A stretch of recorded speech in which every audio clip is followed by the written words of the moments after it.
the orange. The fruit so popular, they named a colour after it.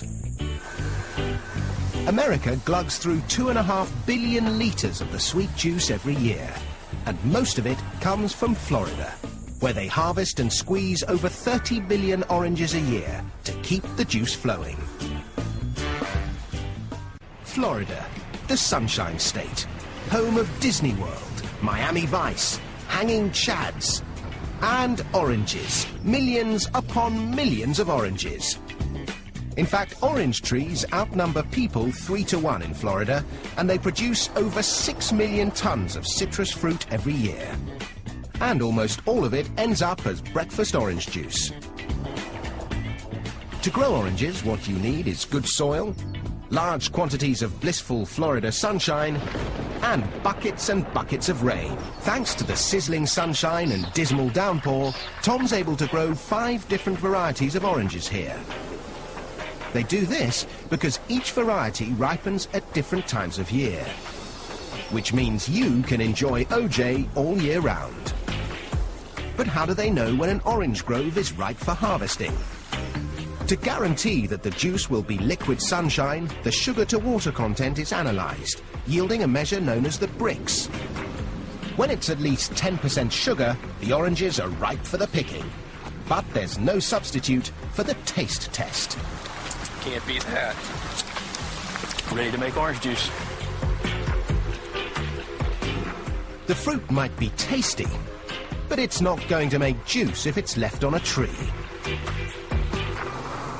They need to be picked, and with millions of oranges ripening at once, they need to be picked fast. If you want to get fruity in a hurry, you need one of these terrifying contraptions. Or as they like to call it here, the Oxbow 3220.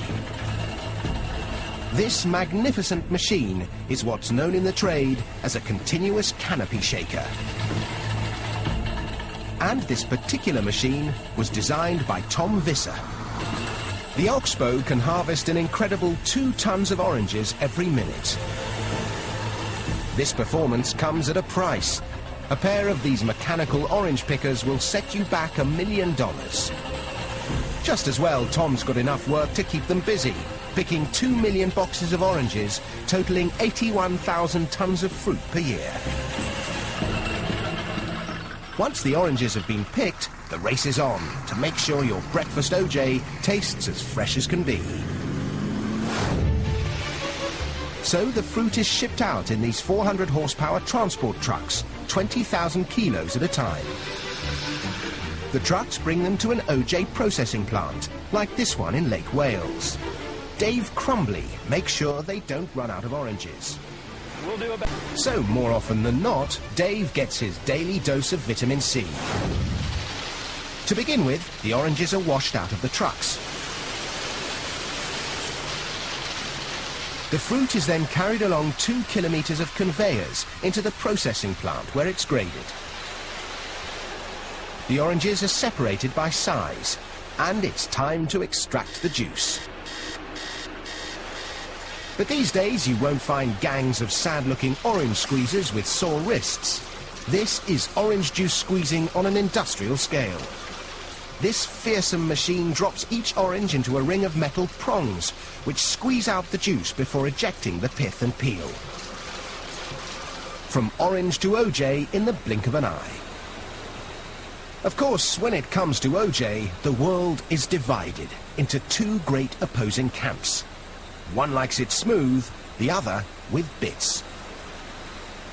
So a load of the pulp that has been carefully screened is added back into the juice to create the wholesome, authentic OJ with all the good stuff still in it.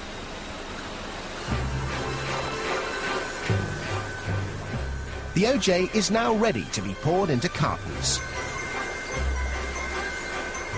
It takes 2 dozen oranges to make enough juice to fill each 1.89 litre carton.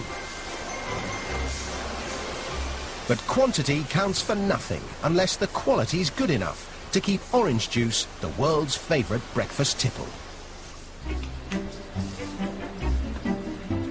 There are palates that can tell a Beaujolais from a Burgundy in an instant. and noses that can whiff a Chanel number 19 from 100 paces. Well, these guys do the same for OJ. An expert OJ taster can spot minute variations in taste, composition and acidity. There are 11 different measures of quality. Only when a batch of OJ ticks every box is it fit to be shipped. All that effort means this factory alone turns 3 billion oranges into over 250 million litres of juice every year, which makes delicious fresh OJ a luxury we can all enjoy.